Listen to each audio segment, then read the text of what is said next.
हनुमान जयंतीच्या दुसऱ्या दिवशी आमच्या गावची यात्रा असते आणि त्याच निमित्तानं आमच्या वस्तीतलं हे भैरवनाथाचं मंदिर हे इतकं छान सजवलेलं असतं.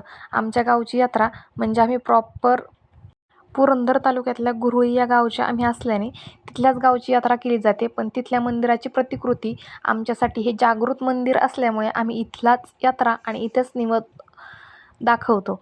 बऱ्याचदा हे मंदिर माझ्या व्हिडिओमध्येही दिसलं असेल, जे आम्ही आमच्यासाठी जागृतच असं मानतो. त्यासाठी पुरी भाजीचा नैवेद्य केला होता, नैवेद्य दाखवला आणि तात्यांनी तिथं नारळ फोडला. आमच्या वस्तीत हे जागृतच मंदिर असल्यामुळे मंदिरात भरपूर गर्दी होती.